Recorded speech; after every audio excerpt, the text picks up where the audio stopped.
Thank you for Brothers Bricks by the Bench for inviting me to the keynote speaker. Couple of things. Even though I do Lego comics, I'm not a Lego employee. I discovered this early on because I wanted to find out if I was considered an employee. So I asked them, doing comics for you, I'm allowed to still enter like the contest table? And they said, no, you're an employee. I said, great, give me an employee discount. I said, go ahead and enter the contest. Okay, so they asked me to do the keynote, and I stressed for a long time, like, what am I going to talk about? So the first obvious thing was, holy Lego comic artist. The problem is that talking about myself and actually process doing comics, it's really boring, so let's go with something else. As I told you, I went to Berlin twice to interview, and I've done a lot of work with Lego doing comics, and also I've done some work with QSO and stuff, so I spent a lot of time tangentially related to Lego, and I've learned a lot about the inner workings of Lego, so I thought, well, maybe I'll do facts about Lego, but I'm in a room full of Lego experts, and it's really hard to think of things that you don't already know. Okay. So, I know. Megawatt, we'll look at. Except, well, I already did it. It's been done. Okay. So luckily last week, something happened. Something came on the internet. I thought, perfect. It inspired me. Hopefully you all heard about it. Maybe you read about it. So the theme of this keynote is Molly Wood is evil. Molly, you're dead to me. Does anybody know who Molly Wood is? Oh. So you have, oh great, you haven't read the article? No. Fill us in. Here we go. Molly Wood is a CNET editor who recently authored the article, Lego, You're Dead to Me, in which in the line she also said, Lego is evil.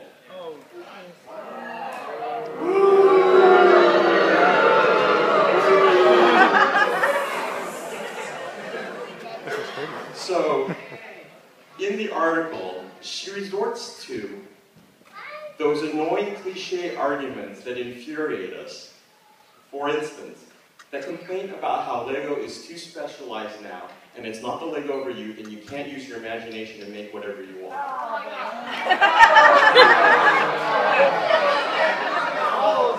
I'm in a room full of proof that she's an idiot.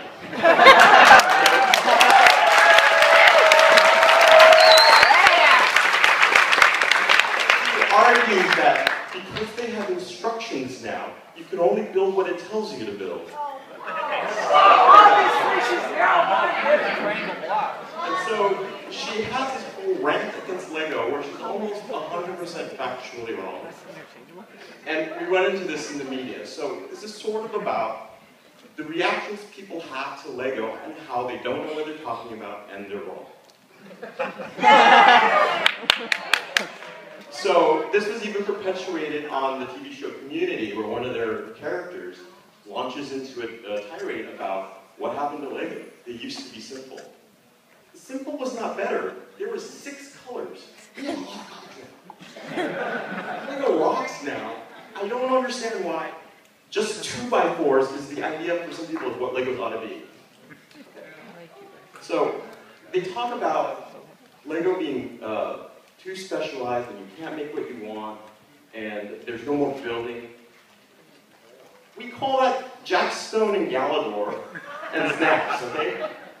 It's been done. Lego almost went bankrupt over this. They don't do that anymore. What they call specialized pieces that don't allow us for imagination are like Travis bricks and jumpers and cheese slopes and cheese graters and brackets. 2 up brackets and 2 down brackets, and all these wonderful new elements that inspire us to make incredible things. And even the worst, dumbest, useless piece can be used to great effect. And in this fan community, we call it NPU, nice parts usage. So this is a mock of mine. That's Galador head. This is cool Galador. So, we all agreed she was full of crap. Okay. My line for this is that it's not a surprise that people without imagination can't imagine that other people have imagination.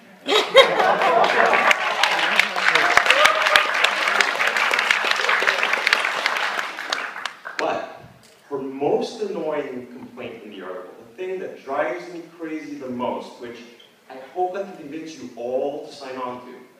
There you go.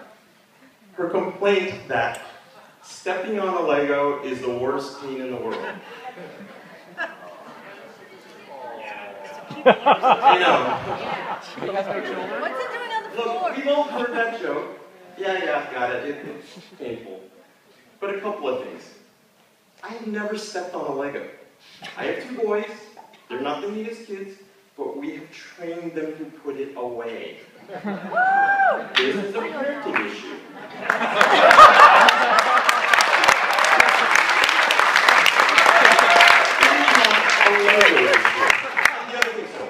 Train your kids, watch where you're walking. Not a problem. It's so cliche that there's a gazillion jokes about it.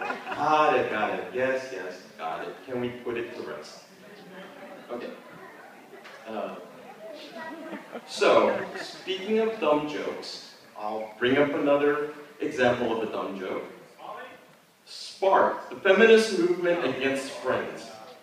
Do you remember this controversy? Yeah. The thing is, these people were criticizing Friends before they were released, and they made the same arguments that Molly Wood is making. That Friends was dumbed down, was, stereotyping girls, that there was no building, that the pieces were simplified, and none of that was true. And that's what drives me crazy, is that they're writing these articles, launching this campaign, trying to take down this line, and they didn't know what they were talking about. Did they do the research to see how much Lego spent on a psychological survey to develop that product, or they just do drive-by journalism like Molly Wood? They were told about the research, and they just discounted it because they didn't believe they did adequate research. Lego has been trying to pander to the girl market for a long time. And they have failed miserably at it. But trust me, they wanted really bad, and that was the holy grail for Lego, was to create a line that appealed to girls. Bionicles. All bionicles.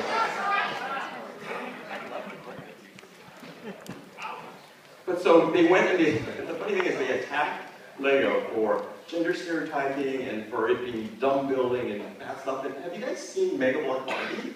It is to the letter guilty of everything they accused Lego of. Where's Sparky was going to get to that? Because nobody cares about that. Yeah, but partly too because Lego's huge.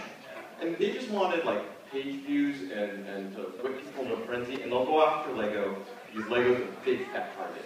And if they went after Mega Block, everyone would go, what's a Mega Block? Okay, so I'll bring up now another thing that came up pretty recently. Oh wait, I forgot to finish this note. Of course, Sparks was completely wrong. They sold 3 times the projected sales. Friends is a huge success. EA Friends.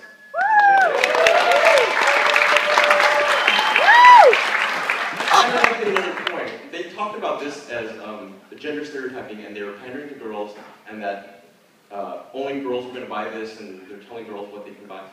My boys wanted Friends sets. Because color. There's more color. You have more color in your palette. They saw the color. My kids are hung up on gender stereotypes.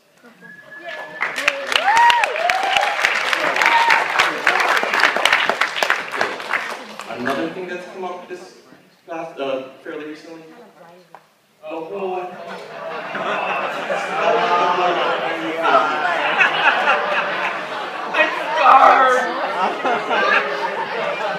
mainstream media, everywhere, this was splashed in headlines. Angry faces harm children, blah, blah, blah. It is talked about everywhere. Except there was one problem. The study didn't say that. Christoph is one of the study authors. He's the mini.org guy. They never concluded the effect. They were just studying people's reactions into recognizing emotion. So, all the study showed in the end was that angry faces But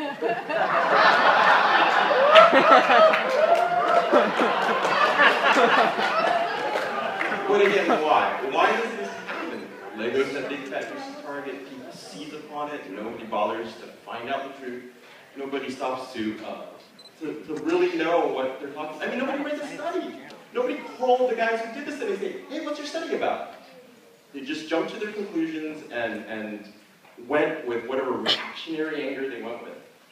So, can we agree, like, mainstream media, they're largely idiots and they don't know what they're talking about?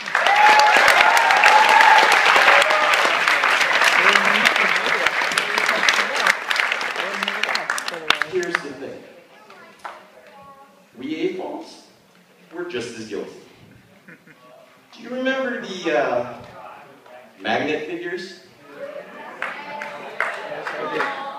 So they were introduced and they ran for 2 years and we got to get all the figs we wanted. And then Lego announced they were going to get glued. And oh, everyone was pissed. And everyone was freaking out. And you had reactions like this. You know, they're only doing it for the money. This disgusts me. Lego stinks. Lego is evil. These are AFOLs posting on BrickSend, talking about Lego, which they're fans of. The truth of the matter is, it had nothing to do with Lego. Lego wanted to give you figures. That's why they made kitchen magnets in the first place. They weren't good magnets. They were an excuse to get you figures. Hasbro didn't like that. They paid a lot of money for the Star Wars action figure license. So they made Lego glue it. Don't blame Lego. And, you know, what? Yeah. Okay. So we'll go to another thing. I don't know if you remember the Black Friday VIP invitations. Okay. Some people were invited and some people weren't. There was no explanation or understanding of how people were picked. A lot of AFOLs got their feelings hurt and got mad. I'm sorry, one of my friends was so mad he wanted to write an angry letter. But the thing about like our angry responses, our angry letter-like writing complaints when we don't get what we want, this is about, okay, I want that, I didn't get it, I'm going to write a letter so I can get it. The truth of the matter is what's going to happen is they're going to decide, oh, we make people angry, we're not going to do it for anyone, so nobody gets it. That's not really the goal. So I want to tell you now about an incident from my past of how I screwed you all over. Thanks, Paul. Okay. This here is a shot that was on my Flickr, not anymore. It is a brag photo of a grab bag score I did as an AFOL for me. The holy grail of my fandom is getting into the dump box in a Lego brand retail store. Do you know what the dump box is?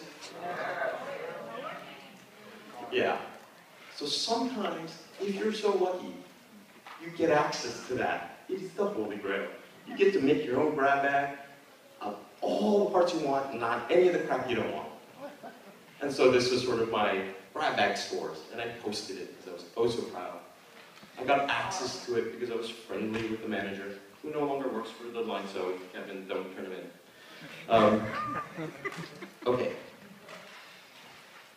Some AFOL on the East Coast saw my pictures, went into a Lego brand retail store on the East Coast, and demanded access to the dump box. When they said no, he wrote an angry email to Lego Corporate, to the manager, with a link to my Flickr picture, saying, see, that guy got it, I want it too. Can you buy grab bags at Lego anymore? No. You're welcome.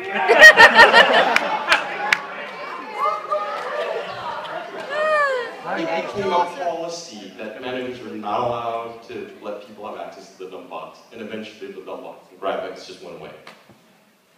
But what happened here was some selfish, self-centered AFOL on the East Coast ruined it for everyone. And me bragging didn't help. Okay. So, most recently, the Valentine minifig. It's like a $5 keychain, folks. But oh my gosh, on the ambassador forums, people were so pissed off. How did you pick who got it and who didn't? They can't give them to every VIP and every APOL because that's just giving away hundreds of millions of figures. There's no money in that. They picked how they picked. If you're lucky, you got one. If you didn't, be happy for the ones who got one. It wasn't personal. But what we ran into is a lot of whining, and this is my response. The thing is this. Lego didn't owe you anything. You didn't spend $5 and they gave you nothing. You know, at the end of the day, you were no worse off than before Valentine's Day. So, let's not be so entitled. Just be happy when we get stuff, and be happy for others when they get stuff and you don't. Because this is a global problem, and the problem we run into is Australians. I hear all the time from Australians that, of course, they pay like 3 times for Lego what we pay. That's what they get for living in Australia. It's really far. Now, I don't know the exact reasons why they do. We also get the complaints that Lego costs too much, but hopefully you all know that America pays half of what the rest of the world pays. We pay half of what Denmark pays for Lego. And did you know that? Yeah, in Japan it's 2x as well. Yeah. So, when Lego, like in Milan, when Lego employees get their 50% off employee sales days twice a year, they're paying full American retail. Woohoo! You all get the employee discount!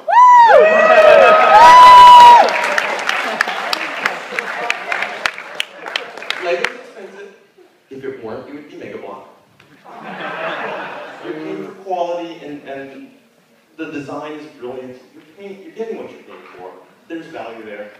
Stop whining about how expensive it is. Plus, you get replay value. I mean, you can build forever. So, you know, that's what I say to Australians. They're convinced that it isn't market forces or simple economics. They're convinced that there's some sort of favoritism for America and collusion going on. Because it's much better to believe there's a conspiracy than just to believe that you live too far away. And it costs fuel to ship Lego to you. Or for whatever reason, they just get so angry about it. The truth of the matter is, they complain just like Mollywood complains, and they don't really know why things are the way they are. And honestly, I know why. But there's a million factors that go into it. For example, one of the problems is their local toy buyers and their toy chains setting the prices. So there's other factors they don't know about, and it'd be nice if Australians actually learned, went up the food chain and figured out what affected their prices, and then they could figure out ways to affect that and change it. Mutton's cheap. So, now the most recent sort of AFOL freak out. The Comic-Con Lego minifig exclusives. Are y'all upset? No.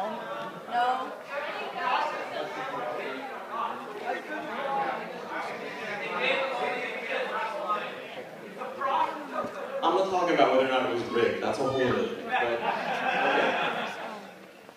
I'll tell you on Eurobricks and in Europe in general, they're pissed off because being in Europe, they couldn't get it. And there was comments about it being a slap to the face of fans. And I saw an angry letter where it was like, my kid wants it, he can't have it. And, I'm sorry, you're not born entitled to anything. I want a lot of stuff, you're not going to get it. If you don't get one, it's a Lego slap to your face. So, the truth of the matter is, you know the new Architecture Studio set? Can't get it in Canada. Did you know that? Canada does not carry it. Hey? So if you're Canadian, you Make a run for the border. Now, Canadian defaults can jump to the conclusion, Lego hates Canada. Okay, or Lego, hates Canadian defaults, or they're greedy bastards, something. Blame Canada. The truth of the matter, not surprisingly, Canadian defaults aren't mad, they're very mellow about it. But it's also because they know why. And the reason why is because they have a honked up government. They're required, in order to sell the set in Canada, it has to also be in French. So that gorgeous little book they put in that architecture book, it would have to be twice as thick and translated into French. Yeah, so it isn't. So they're not allowed to sell it there. It's just that weird little politics thing. Doesn't mean Lego hates anyone. Lego would like Canadians to buy it. Canadian government won't let them. So also there was the Lego Hop battles game, the Lego Games Hop battle. Do you know the set? Anybody buy here in America? Do you know why? You couldn't buy it in America? You could only buy it in Europe or not. It's only in French. Alright, hopefully it's going to talk really loud then. That works. Still works. Still works. Hasbro had the board game license for Star Wars. So, in America only. So, legally, Lego cannot sell Star Wars board games in America. Licensing. Yeah, but it's not because Lego hates us. There's no conspiracy. Hasbro I has it couldn't now. get the Castle Advent calendar.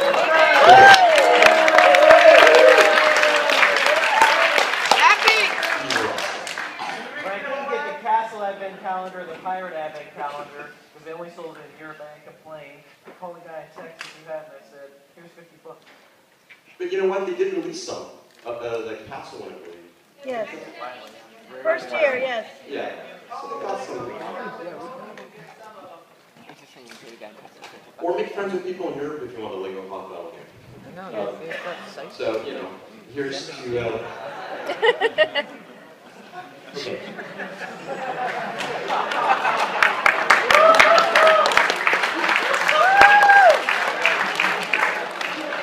Of course, I do these. I'm guilty of these. It's useful like that.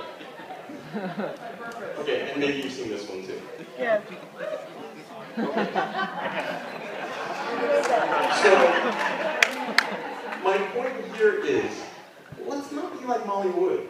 Let's not spin out every time Lego makes a decision or a choice. Let's stop accusing of, they only care about profit. Do you know what we call a company that doesn't care about profit? We call them anyway. Yeah. They're entitled to make the money. They're doing the best they can. They made an excellent product for us.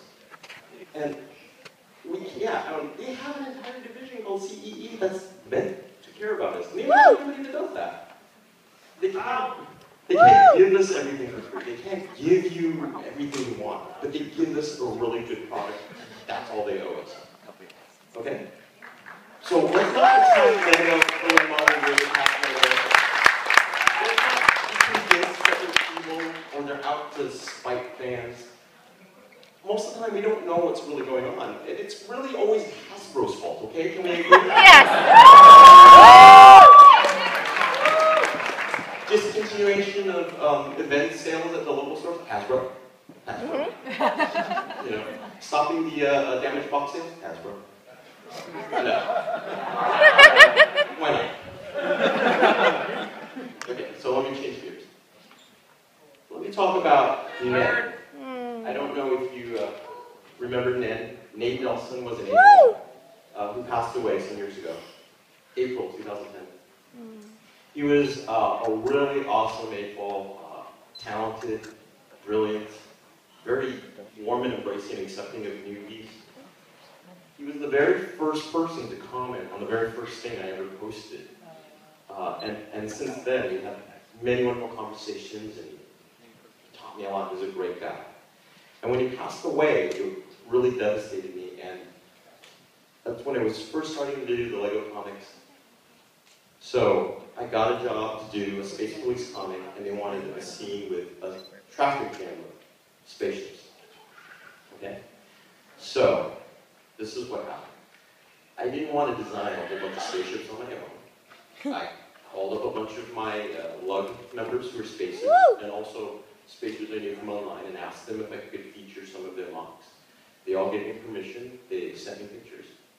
And in the middle, these are the pictures they sent me. So that middle red ship is Nen's ship from Nen's photo stream. And these are all other people's ships.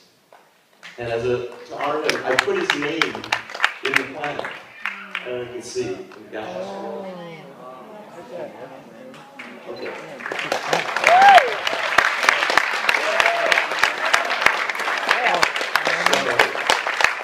April fan reaction was really funny. When the comic published, I got an email, as did everyone who had a ship in there, got an email from people telling us that Lego stole our mocks.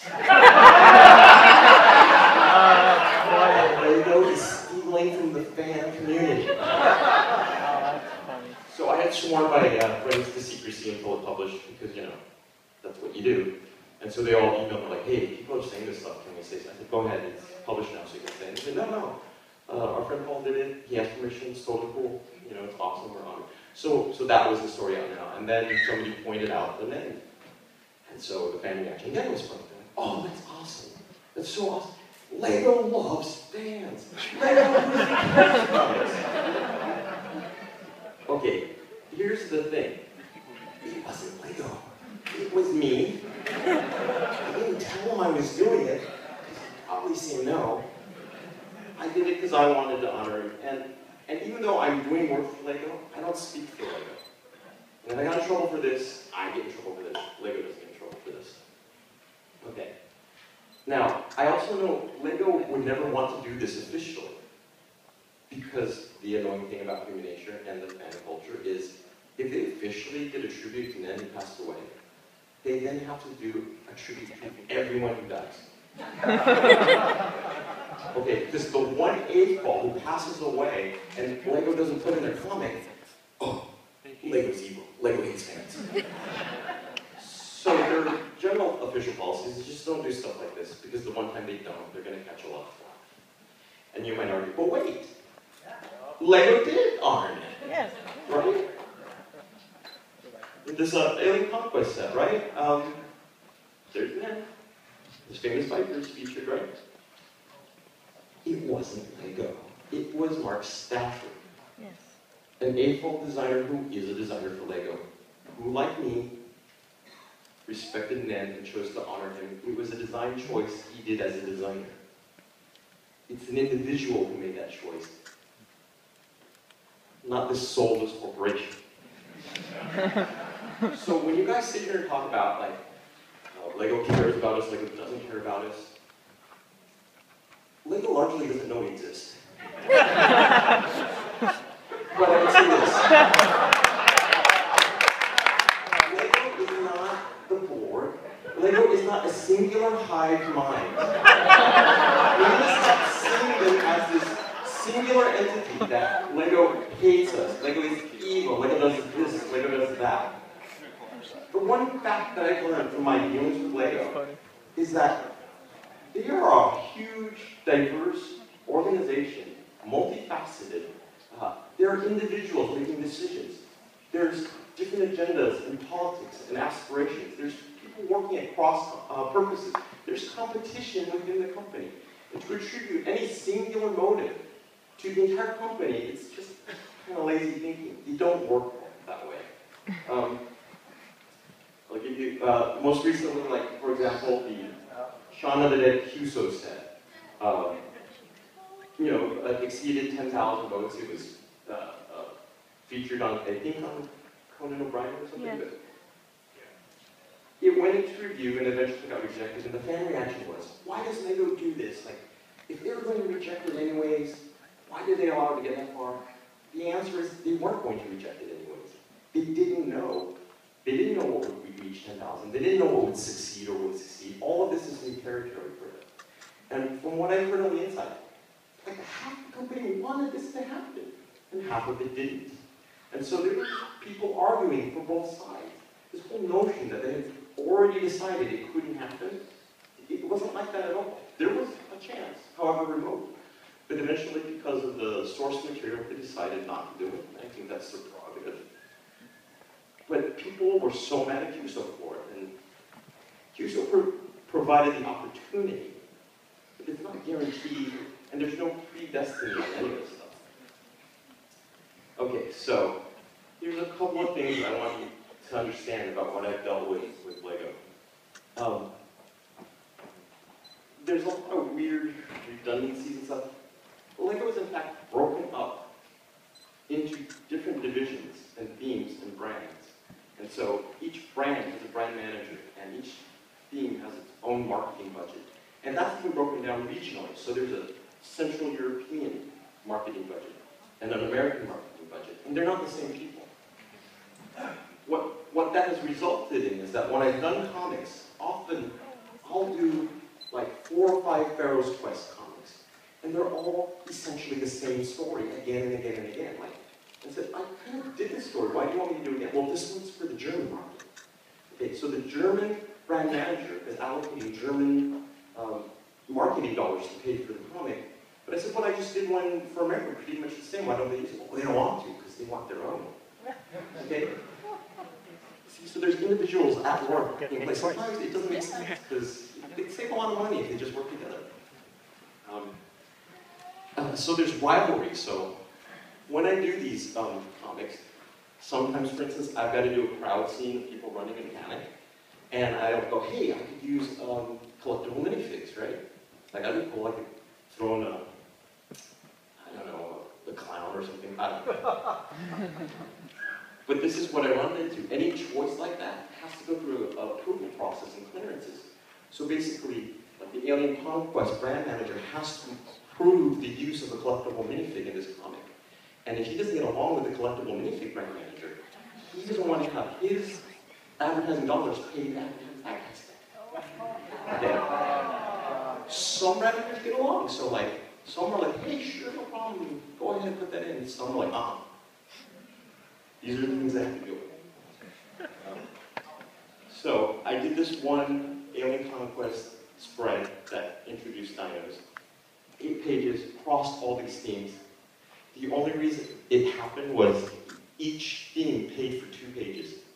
Atlantis paid for those, Pharaoh's Quest, Alien Conquest, Dino. They split it up. Otherwise they couldn't get along. Then I did this Monster Fighter one that ended in Galaxy Squad. You want to know why? Monster Fighter brand manager, same brand manager as Galaxy Squad. So it's his marketing dollars. And here's other like weird, crazy sort of things I had to deal with. You can't see in the picture, it's kind of blurry, but I'm going to tell you something that nobody ever believes. Germans hate violence. It's absolutely true. Or as far as it affects me. So when I do a comic for Lego, I have to ask them, is this going to be in Germany? Because if it's in Germany, they don't want guns. If the set comes with a figure with a gun, I'll try to leave the gun out if it's not in the story. Because if you put a gun, if the gun shoots, they freak out and they reject the comic. America doesn't care. And I don't know if German, so the reality, it isn't necessarily that the Germans are hypersensitive to violence, but the brand managers for Central Europe think that. And they don't want to piss off the mothers or the kids they're trying to sell to, so they'll not allow me to do that. There was a story I was told from my bosses that there was a Star Wars comic, not this one, I did this one, where it was sort of like depicting the destruction of the Death Star. And you know, X-Wing flies in, drops the torpedoes, that sort of stuff. But the Germans, they didn't like that. They made the artist take out all the laser glass, all the torpedoes, and all the explosions. So an X-Wing flies by the Death Star, and the Death Star's not there anymore. I mean, the ongoing joke is that we have to make him shoot flowers or something. But see, people are Germans, though, German. These are the market realities we have to deal with. It's all local. So the assumptions we make, what we think how things are, isn't necessarily how they think how things are. Okay, so let me challenge you with a thing. Based on conversations I've had with people in Dillon, so what I'm going to say is not necessarily absolutely true for the Borg collective hive mind of Lego, but let me ask you this. I've been told, who does Lego regard as their main rival? No. Playmobil. No. Oh, yeah. Playmobil. You cheater, I told you that. Playmobil. I know, you're like, what the? I think that one ended there.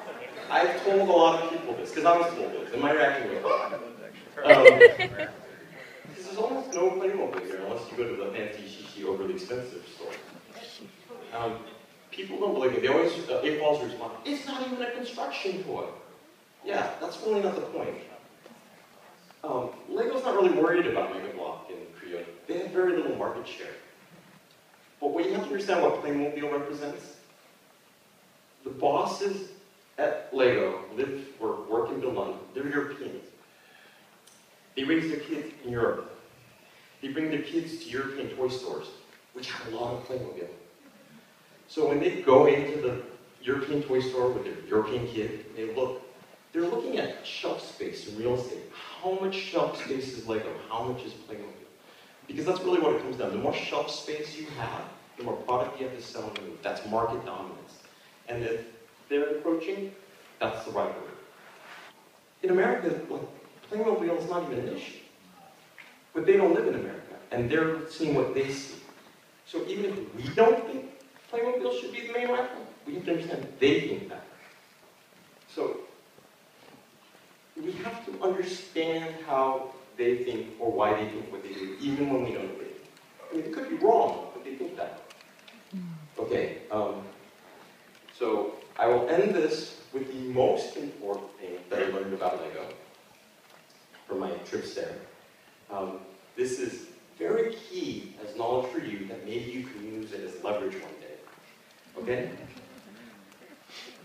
Danish people love cake.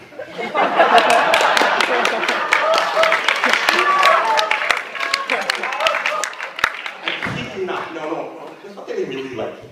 They love. When I was there working in their offices for a week, I swear, every day, at least twice a day, get time, oh, get time, come on, get time. And I'm working, I'm like, no, I'm good. Like, whole office stops. Everyone comes around, cake time. 4 or 5 cakes out, cake time. Twice a day. I mean, it got so bad a few years ago, I heard that Lego had a no cake policy. Like, that was like a rule. There's too much cake. And when I was there, I had this policy. Cake time. There's a big jar that says, donate for cake. And I'm like, I thought you guys had a policy against cake. They're like, oh, we do. Aren't you afraid, that you'll get in trouble? It's like, who's going to tell her?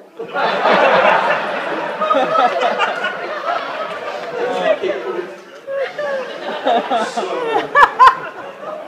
moving on, more discounts work, 7 cake.